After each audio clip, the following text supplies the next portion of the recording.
Hello everyone, and welcome to video number 1 of the SolidWorks CSWA Problem Series. Now, for those of you who don't know, SolidWorks provides certification exams, basically exams that prove to you and to your employers that you're capable of using SolidWorks in a professional CAD environment. The CSWA stands for Certified SolidWorks Associate. Now, this is the most basic level of any certification that you can get. It pretty much tests your basic understanding of SolidWorks. Here, if we visit the official website for SolidWorks, and we go all the way down, and under products and services, we have an option here that says professional certification. If you click that, we're directed to this web page here, and this web page shows that the SolidWorks certifications basically have 3 levels to them. You have level 1, associate, and here we can see that the CSWA is designed for users new to the software and have completed a beginner course. So again, this is the most basic level of certification that you can get from SolidWorks. Level 2 is CSWP, the SolidWorks or Certified SolidWorks Professional Certificate. And this certificate is targeted towards users who have mastered the fundamentals with a very solid foundation. Okay, so it's sort of a mid-level certificate you can get from SolidWorks. And finally, the best certificate that you can get is a CSWE, the SolidWorks or Certified SolidWorks Expert certificate. And in order to get the CSWE, you have to pass the CSWP. But it all starts with CSWA, okay? And here, if you go to the website, the official SolidWorks website, you could actually download a number of practice problems for the CSWA, the associate exam, okay? And this is the exam right here. The problem sets actually. We have 10 PDF files in total, and each file has approximately more or less 9 problems. So about 100 problems in total. Again, this is my personal estimate. It's probably more than 100, okay? And if you go through all these problems and you practice and you know what you're doing, you should be able to go through the exam, the CSWA exam, without any problems.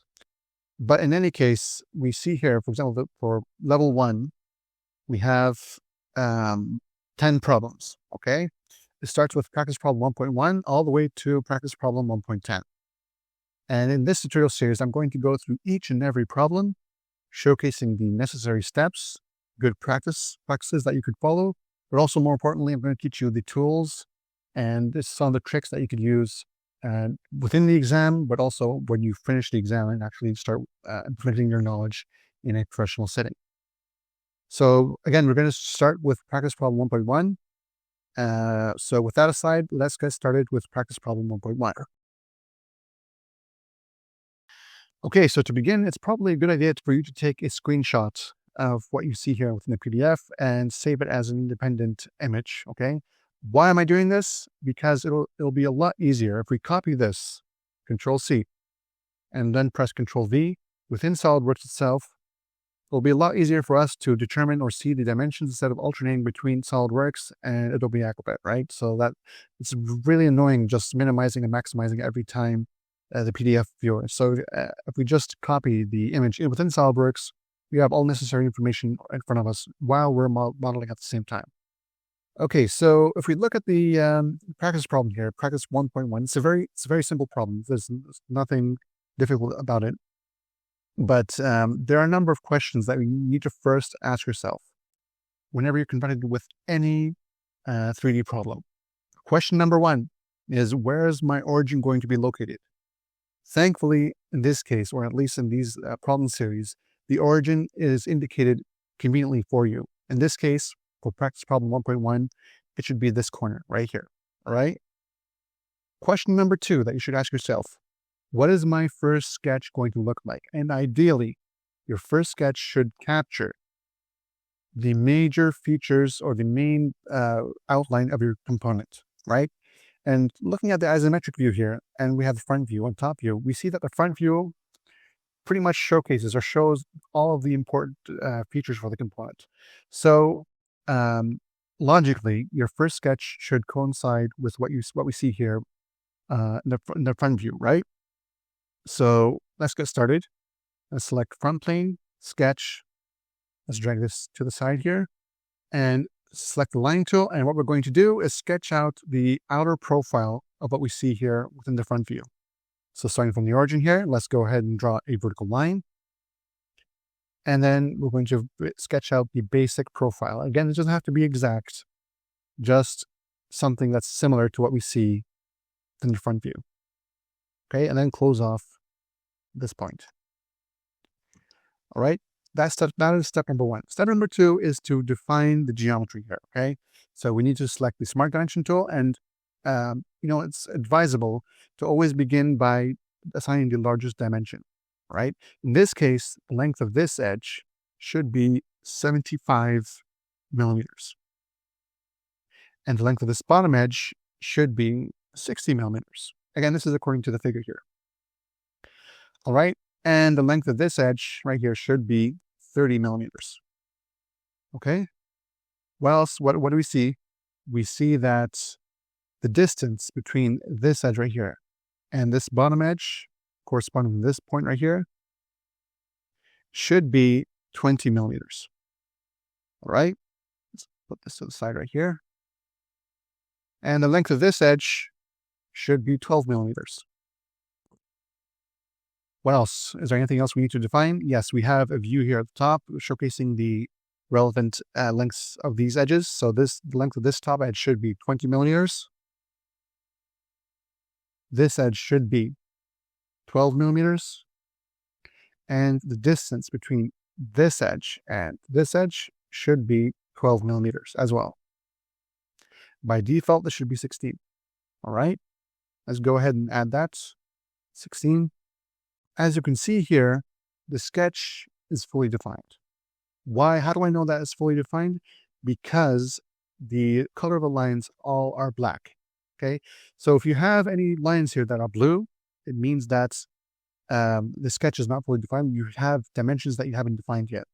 Ideally, you need to, when you draw something and you start defining it, defining the dimensions, the sketch contour, the sketch line should turn black, all right? But also, if you look at the dimensions here, we've used all the basic dimensions. It's shown here. There's nothing else for us to add. All right, so what do I do now? Just select line, and let's go ahead and just close off this sketch at the bottom right here. There's a reason why I'm going to do that. What I'm going to do basically to describe my strategy here is I'm going to first of all sketch this bottom rectangle here to a thickness of, or extrude it actually to a thickness of 28 millimeters, creating the first solid. And then I'm going to extrude this upper sketch here to a thickness of 20 millimeters, okay, creating the final sketch. And then finally, we're going to work on creating this hole using the circle tool, and then we're going to use the extrude cut tool to create the opening. Okay, now let's go to Features, Extrude Boss Base. Let's go ahead and select this contour here. And again, looking from the figure here, we see that we're going to extrude this to a thickness of 28 millimeters. So go ahead and assign a thickness of 28 millimeters. All right, and then select OK. Now we need to extrude this portion of the model here. So what we do, you just very simply just press on the sketch, select Extrude Boss Base, and then select what's left of the sketch right here. All right, and we need to extrude this to a thickness of 28 millimeters. So go ahead and assign a thickness of 20 millimeters. So this is 20 millimeters. And then select OK. All right, are we done yet? No, we still have this opening, this circular opening at the bottom. So what do? We're going to have to draw a circle on this face. So select this face, sketch. Let's put this to the side, select circle, and let's just draw a circle on any position here on this surface right here. Activate the Smart Dimension tool, and from the figure, we see that this hole, this circle, should have a diameter of 12 millimeters. So go ahead and assign a diameter of 12 millimeters here. The distance, again, this is according to the figure, the X and Y position for this circle, or the distance between this circle and this edge, should be 16 millimeters. Likewise, the distance between this circle and this bottom edge should be 16 millimeters as well. All right. Now press, or actually just go to Features, Extrude Cut. We need to cut this all the way through through the component. So what you could do is just set the end condition to true all both right here, and then select OK. All right, so that concludes, or that completes the modeling process for problem 1.1.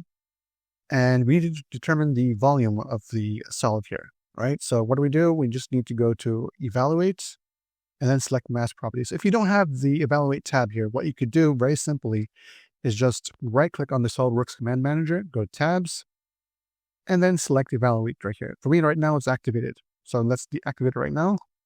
SolidWorks right here, Tabs, and then select Evaluate. We have the Evaluate tab activated right now. Then go to back Mass Properties, and we can see here that we have a volume of 72593 cubic millimeters. Is that the correct answer? Let's go check and see. Here we have volume of 72593 millimeters cubed. So our answer is correct. All right, so the modeling process was right. We've made no mistakes. Let's go ahead and delete this image. And yeah, that concludes exercise or problem set 1.1. If you have any comments or questions, please leave them down in the comment section below. I hope to see you all next in problem set 1.2. Until we meet again, bye-bye.